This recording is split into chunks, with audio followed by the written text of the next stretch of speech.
देखिए दोस्तों, जो पति और पत्नी जॉब करते हैं ना, उनकी 70-80% लड़ाई होती है वो कहीं न कहीं सैलरी को लेके होती है। और वो सैलरी को लड़ाई होती कैसे है?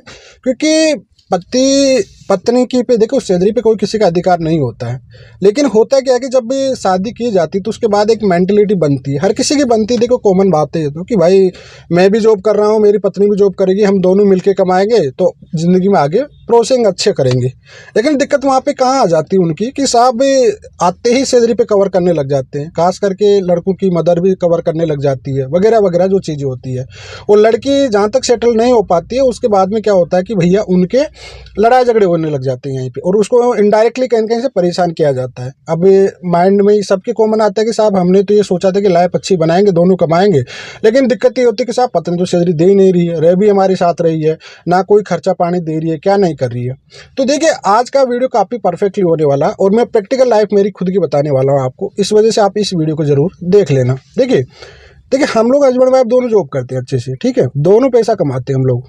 लेकिन भाई मेरे बाल बच्चे हैं, ठीक है, और मेरी वाइफ है, मेरे बच्चे हैं, तो मुझे ससुराल वालों का घर नहीं बसाना भाई। शादी के बाद मेरा घर तोड़ के, मेरा घर खराब करके ससुराल वालों का नहीं बसाना मुझे।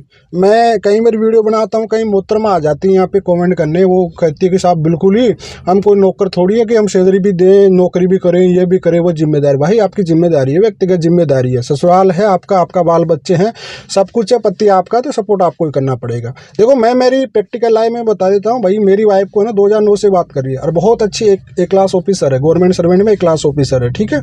और उसके बाद भैया 1 लाख से 1.5 लाख की सैलरी आती है, कोई हज़ारों में नहीं आती, लाखों में सैलरी आती है, 1.5 लाख के समथिंग सैलरी आती है, ठीक है। ऐसी कंडीशन है भैया, 1.5 रुपये नहीं देता मैं ससुराल को, क्लियर कट है ना। मेरी वाइफ देती है 100 रुपये नहीं देती है, क्योंकि भैया मेरा फ्यूचर है, मेरी वाइफ का फ्यूचर है, हमारा फ्यूचर है, हमारे बच्चों का फ्यूचर है, हमारे फ्यूचर के बहुत ड्रीम है, हमको भी घर गृहस्थी चलानी है, सब कुछ चलानी है। तो हम नहीं देते, बिल्कुल नहीं देते। हम लोग एक दूसरे पे खर्च करते हैं, हम लोग जॉइंट में अकाउंट रखते हैं हमारा, जिसको जितनी नीड होती है उतना हम खर्च करते हैं, जितनी नीड नहीं होती है उसके बाद जो सेविंग बचती है उसको कहीं प्रॉपर्टी में डाल देते हैं हम लोग, ठीक है। हम लोग साथ में करते हैं, जो भी करते हैं जॉइंट में, घर भी लेना, सब कुछ करना, सब घर में करते हैं हम लोग। लेकिन हम ससुराल के वो 1 रुपया नहीं देते, और देना भी नहीं चाहिए, क्लियर कट है बात। क्योंकि हमारा बच्चों का फ्यूचर है, हमारा दोनों का फ्यूचर है। मैं मेरी घरवाली लाया हूँ तो भैया मैं मेरे फ्यूचर के बारे में लाया हूँ, मेरे बच्चों का फ्यूचर बनना चाहिए, सब बनना चाहिए। हाँ, मेरी एंट्री लाइफ में मेरे घर वालों का कोई एंट्री लाइफ नहीं है, किसी का इंटरफेयर नहीं है किसी भी टाइप का, कि साहब मदर का इंटरफेयर होगा, किसी का होगा। और आज हमारी शादी को 10 साल क्लियर हो गया, कोई दिक्कत नहीं है, प्रॉपरली तरीके से शादी चल रही है, कोई दिक्कत है नहीं, आराम से, कोई टेंशन ही है नहीं, दोनों को सुकून की ज़िंदगी जी रहे हैं, कोई फर्क नहीं पड़ता हमको। लेकिन क्या है ना, मेंटलिटी हमारी बिल्कुल सेटल्ड है, ठीक है। क्योंकि भैया हम पे बच्चों की जो क्या फीस जा रही, किस क्या जा रही, हमारा जो भी अर्निंग होता है उसका जॉइंट अकाउंट रहता है हमारा, दिक्कत है नहीं। जितना मुझे यूज़ करना है मैं करूँगा, जितना मुझे वाइफ को यूज़ करना है वो वाइफ करेगी, कोई दिक्कत नहीं है किसी भी टाइप से। तो फिर आपको भी ये मेंटलिटी क्यों नहीं बनानी चाहिए? आपको भी तो ये मेंटलिटी बनानी चाहिए ना आपको भी। भाई आपका रिश्ता क्यों टूटेगा आपका?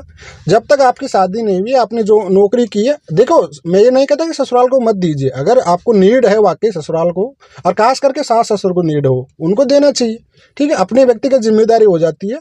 लेकिन वो जो भाई आए होते हैं, ये फालतू के लोग होते हैं, इनको 100 रुपये नहीं देना है। क्यों देना भाई? इनको अपना घर बिगाड़ के इनका घर क्यों बनाना? नहीं बनाना, ये चीज़ है ना। तो इस सिचुएशन में भैया आपकी कंडीशन पे आज तभी आपका रिश्ता चलेगा, तब आपकी बाउंडिंग अच्छी रहेगी, अन्यथा आपका रिश्ता कभी भी सही से नहीं चल पाएगा। मैं खुद की प्रैक्टिकल हाल बताऊं कि भाई मेरी खुद की मिसेज जॉब करती है, हम लोग नहीं देते हैं, 1 रुपया भी नहीं देते हम किसी को, ठीक है। हमको हमारे बच्चों का फ्यूचर चाहिए, हमारा खुद का फ्यूचर बेटर बनाना है, अच्छा बनाना है, तो हम क्यों देंगे भाई? बिना वजह से क्यों देंगे हम लोग? घर वालों का व्यक्तिगत जिम्मेदारी थी, शादी कर दी है घर वालों ने, ठीक है। अब हमारी बाउंडिंग है दोनों की कि हम क्या सैलरी को लेके एक दूसरे को लेके लड़ेंगे? हम नहीं लड़ेंगे, हम आगे जो भी प्रॉब्लम आ रही लाइफ से उनसे लड़ेंगे दोनों मिलके, हमको मतलब ही नहीं इन सब चीज़ों से।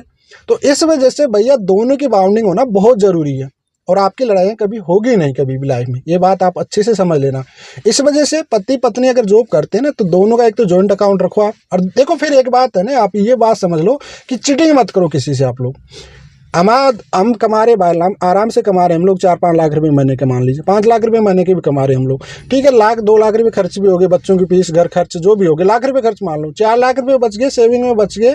तो लेडीज़ को अपनी जो मिसेज है उसको कुछ ना कुछ दिला दो, जेवर वगैरह जो भी उनकी नीड होती है वो अपनी पसंद से ले लेती है, कोई दिक्कत है नहीं, ठीक है। उसके बाद जो भी आपकी सेविंग बच रही है उसको प्रॉपर्टी में डाल दो, सबसे अच्छी बात है। प्रॉपर्टी जॉइंट में रखो ना अपने दोनों के नाम से, दिक्कत है नहीं कहीं भी। आप दोनों की लाइफ बेटर बनेगी, आपके बच्चों की लाइफ बेटर बनेगी। ये इंटरफेयर करने वाले कोई आएंगे नहीं लाइफ में, याद रखना, ये फॉर्मूले से चलते हैं भाई हम तो। अब आपकी मेंटलिटी कई महिलाओं की आती है, हमको नौकर थोड़ी है, हमारे घर वालों ने पैदा किया। अरे भाई, इस दुनिया का संस्कार चल रहा है भाई तुम्हारा कोई स्पेशली नहीं है, ये तुम्हारे घर वालों ने तुमको पढ़ाया है, तुमको सब कुछ किया है, सबकी व्यक्तिगत जिम्मेदारी सबकी है, ठीक है। परंपरा जो आ रही है, तुम्हारा भाई की शादी हो जाएगी, तुम्हारी भाई की बीवी अगर जॉब करने वाली मिल गई ना, वो 100 रुपये अपने माइक वालों को दे देगी, तो आप ही भड़कने लग जाओगी, आप ही भाभी पे ज्ञान देने लग जाओगी अच्छे से। तो इस वजह से आपकी व्यक्तिगत जिम्मेदारी उठाइए, अन्यथा आपकी अगर नहीं उठाओगे तो भैया आप रोते रहोगे। ये मैं हकीकत प्रैक्टिकल बताता हूँ, ये बहुत प्रैक्टिकल बात है, और मैं बहुत अच्छे से प्रैक्टिकल फॉर्मूला बता दिया कि वाकई इस तरह से आपको ज़िंदगी जीना ही पड़ेगा, तभी जाके आपका रिश्ता चल पाएगा, न तो आपका रिश्ता नहीं चल पाएगा। ये समझ लो प्रैक्टिकल बात को, आज को मैं प्रैक्टिकल बता